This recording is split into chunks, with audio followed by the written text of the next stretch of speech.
चलिए heredity, heredity एक ऐसा प्रोसेस है जिसमें ट्रांसफर होता है कैरेक्टर्स का, ठीक है, from parent to their offspring, ठीक है।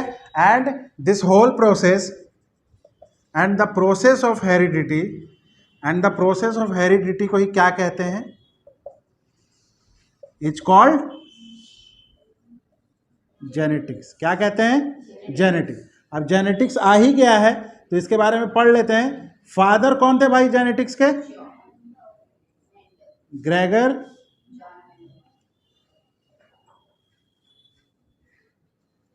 क्लियर है, क्लियर है। ये पहले एक ये थे, गए थे साइंस का रिसर्च करने लेकिन नहीं बन पाए थे, फिर क्या थे वो मॉन्क बन गए थे।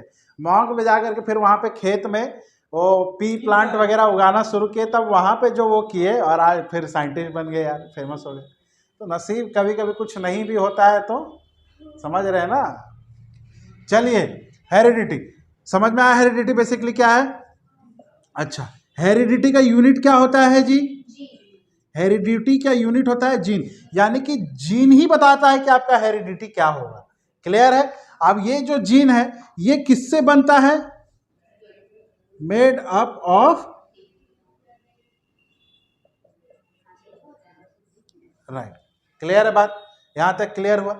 अब इसी में थोड़ा सा पढ़ लेते हैं वेरिएशन।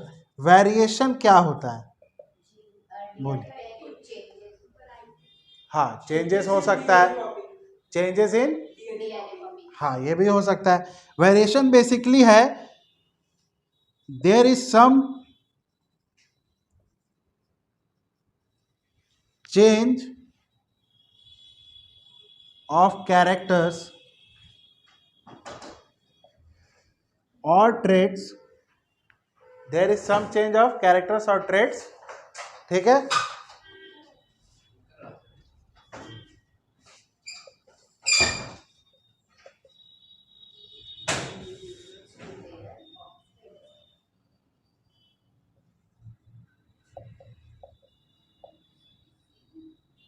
सेम स्पेसीज, यानी कि मान लो हम और तुम सब एक ही सेम स्पेसीज में आते हैं, यानी कि हम लोग सब जानवर हैं, यानी कि ह्यूमन, ठीक है, मैमल है, क्लियर है। लेकिन हम लोग में भी वेरिएशन है ना जी।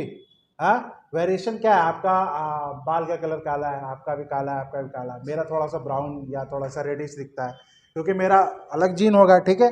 तो ये वेरिएशन है। फिर सबका आँख का कलर, स्किन का कलर, क्लियर है, तुम्हारा नोज का स्ट्रक्चर, हाइट, फिंगर का स्ट्रक्चर, सब कुछ ही डिफरेंट है। तो ये हम लोग तो एक ही स्पेसीज हैं लेकिन उसमें भी बहुत सारा वेरिएशन है। अब पूरे वर्ल्ड वाइड अगर बात करें तो तुम देख लो, एशियंस हैं, अफ्रीकन्स हैं, अमेरिकन्स हैं, राइट। तो इनमें कितना ज़्यादा का डिफरेंस है, ठीक है। फिजिकली सबसे ज़्यादा कैपेबल कौन होते हैं, अफ्रीकन्स होते हैं, क्योंकि उनमें हमसे ज़्यादा ये रहता है, ब्लड रहता है, तो वो लोग एनी टाइम 16 आवर लेबर कर सकते हैं।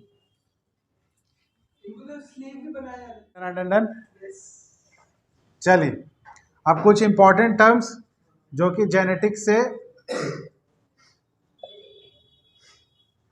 रिलेटेड है, जैसे कि डीएनए समझ में आना चाहिए, ठीक है। उसके बाद आपको क्रोमोसोम समझ में आना चाहिए, और इसी से मिलता जुलता एक वर्ड है क्रोमाटिन, क्लियर। हाँ, डिप्लॉयड, हैप्लॉयड समझ में आना चाहिए। एलेलेस क्या होता है, ठीक है। चलिए तो हम शुरू करते हैं। अब थोड़ा सा पीछे जाएंगे, यानी कि कहाँ, क्लास 9, ठीक है। ये हमारा क्या था, सेल। इस सेल के अंदर मान लो कि ये था हमारा न्यूक्लियस, क्लियर है। न्यूक्लियस के अंदर क्या पाया जाता है, जो लिक्विड रहता है उसको क्या बोलते हैं, न्यूक्लियोलस, क्लियर है।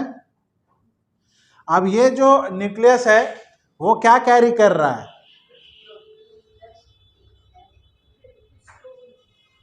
देखिए ये जो लिक्विड था ये बना था न्यूक्लियोलस से प्लस आरएनए प्लस प्रोटीन से, क्लियर है। अब ये न्यूक्लियोलस अपने अंदर कैरी करता है क्रोमाटिन। ये क्रोमाटिन किससे बनेगा? DNA plus histone protein. ये उतना इंपॉर्टेंट नहीं है, इसको हटा दीजिए। क्लियर है? अब यही क्रोमाटिन जो है सेल डिवीजन जब इसका होगा किसमें ब्रेक करेगा? क्रोमोसोम्स में। क्लियर है? During cell division. समझ में आया? समझ में आया?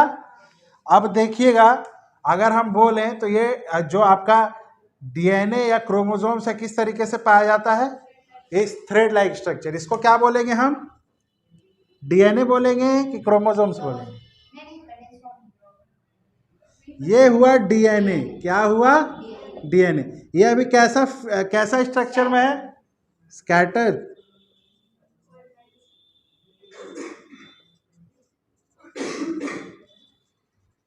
क्लियर है? फिर ये जो है आपका जब चेंज हो जाएगा इस तरीके से, इस वाले स्ट्रक्चर में, तो इसको कहते हैं कंडेंस्ड फॉर्म ऑफ डीएनए। और इसी को क्या बोलते हैं बेसिकली?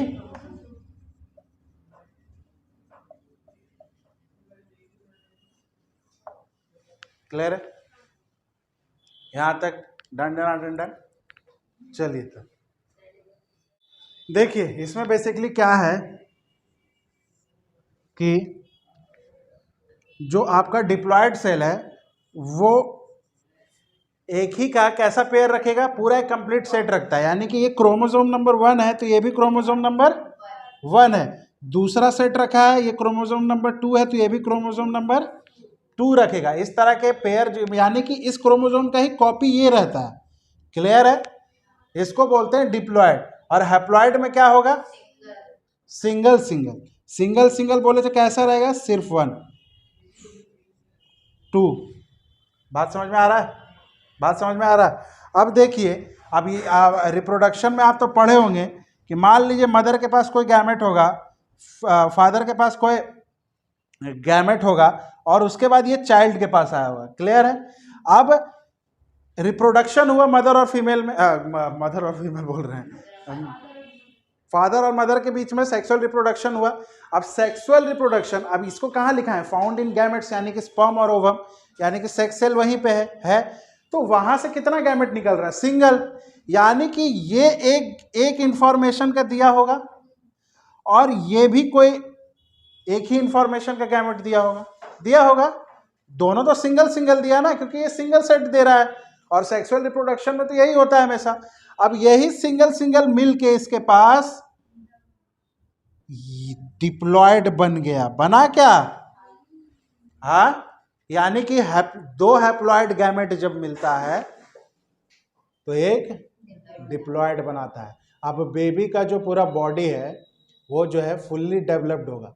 और सोमैटिक सेल्स कहाँ कहाँ पाया जाता है? जो यहाँ पे लिखे हैं कि फाउंड इन सोमैटिक सेल्स, ये सोमैटिक सेल्स उन जगहों पे पाया जाएगा जहाँ पे ग्रोथ, डेवलपमेंट और रिपेयर होता है बॉडी का। यानी कि growth, development and repair cells of the body जहाँ पाया जाता है।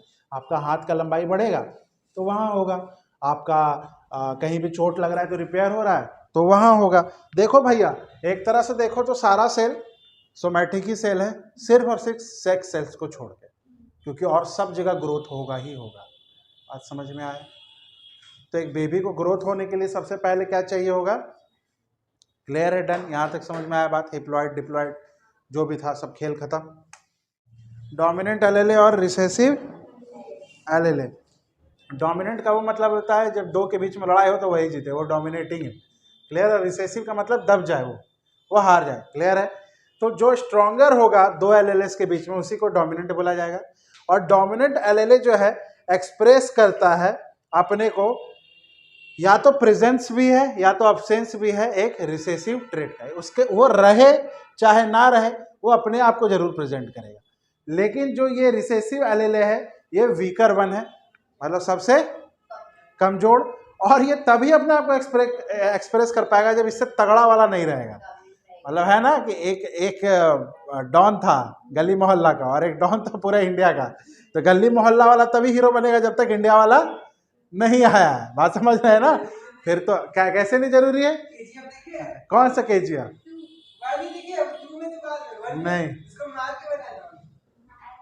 अलेलेस बेसिकली क्या होता है, एक जीन का अल्टरनेटिव फॉर्म है जो ऑक्युपाई करता है कि specific location in a particular chromosomes and control the some same characters and trait. Clear है?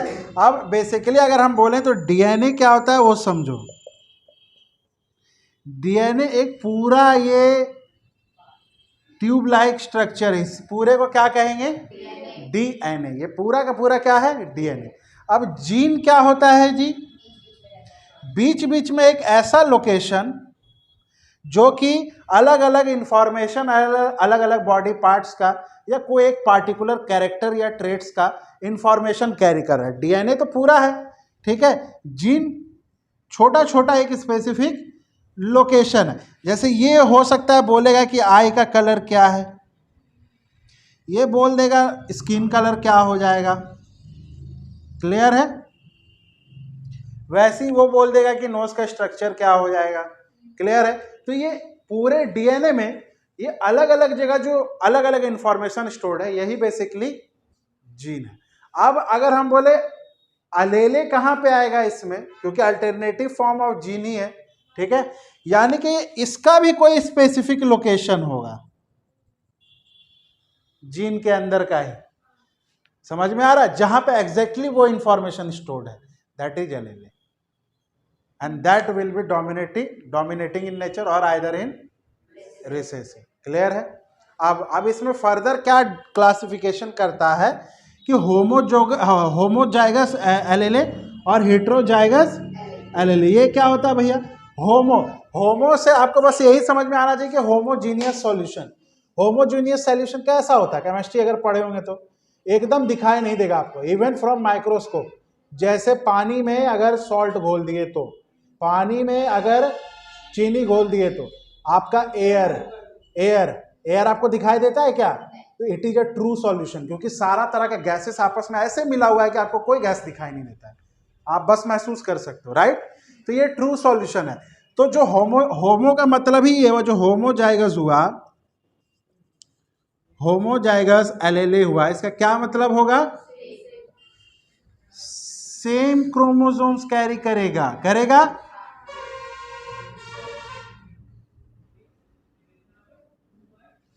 अब क्रोमोसोम्स बोले या फिर एलएलए बोल दे, या फिर इसको हटा के हम एक प्रॉपर टर्म डालें तो सेम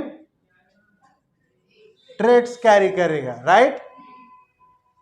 इसका ये कहना था कि ये मदर थी, ये फादर था, और जो हमारा चाइल्ड आया इसका अगर ब्लैक कलर था तो फादर का भी आंख का ब्लैक कलर था, तो बेटा का भी आंख का कलर क्या आएगा? ब्लैक कलर आएगा। तो ये जो बना, इसका जो क्रोमोसोम्स आएगा दोनों सेम होगा, तो ये जो बनेगा इसको बोलेंगे होमोजाइगस एलेले। यानी कि ये जो कैरेक्टर और ट्रेट्स रखेगा अपने पास, वो ये इंफॉर्मेशन रखेगा कि इसका आंख भैया ब्लैक, मेरे पास ब्लैक का और कोई इंफॉर्मेशन ही नहीं ब्लैक के अलावा, ब्लू ब्राउन के बारे में तो इसको पता ही नहीं, इसके जीन को, इसके कैरेक्टर को, तो क्या बनेगा बॉडी में? ब्लैक ही बनेगा ना सिर्फ, और तो कुछ पता नहीं है, ठीक है। इस तरह के एलेलेस को होमोजाइगस बोलते हैं। अब हेट्रोजाइगस क्या हो जाएगा? इसी का उल्टा, मदर का हो जाएगा कि ब्लू आइज रहेगा। कैसा? Blue eyes. तो फिर फादर का कैसा आइज? ब्लैक रहेगा।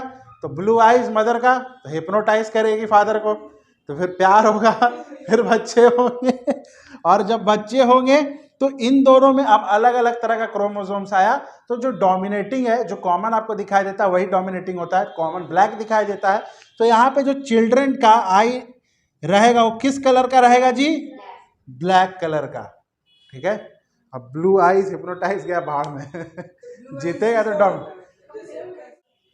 देखिए, टोटल नंबर ऑफ क्रोमोसोम्स सबसे जो इंपॉर्टेंट है इस लाइन में, इन एक सोमैटिक सेल में, हमारा बॉडी तो बहुत करोड़ों सेल से बना हुआ है ना, तो एक सोमैटिक सेल में कितना क्रोमोसोम्स है भैया? 46 या 23 पेयर। अब कैसे कैसे बना रहेगा? ऐसे ऐसे 1 1, ठीक है। सॉरी थोड़ा छोटा बना दिए, 2 2, 3 3, इस तरीके से रहेगा। लेकिन इस भाई के पास स्पर्म और ओवम के पास कितना पेयर रहेगा या कितना क्रोमोसोम्स रहेगा? टोटल नंबर ऑफ जो क्रोमोसोम्स रहेगा ये कितना रहेगा? 23। बात समझ में आया? क्लियर है? अब अगर पेयर बोले तो कितना? उसका हाफ करें। गलती से अगर आप बड़े निकल गए तो हो गया। इंसान का साइकोलॉजी है कि उसको जो भी चीज मिला कभी उस पर ध्यान नहीं दिया है। अगर हम एक बहुत बेहतरीन और बहुत महंगा 1 करोड़ का 1 स्क्वायर फुट का टाइल्स लगा दें और उससे एक स्विमिंग पूल बनाए और पूरा स्विमिंग पूल बहुत बेहतरीन टाइल से लगा दें, सिर्फ एक टाइल उसमें ना लगाएं और लोगों को वो स्विमिंग पूल दिखाएं, तो लोग पता है क्या बोलेंगे? 99% लोग कि बनाए तो बहुत सुंदर है, बस वो एक जगह भी टाइल रहता ना तो और सुंदर है, उसका ध्यान वही रहेगा। अब हम तो सिंगल हैं तो हमको तो वैसा चाहिए, तुम वैसे हो तो तुमको सिंगल चाहिए, परेशान तुम दोनों में रहोगे।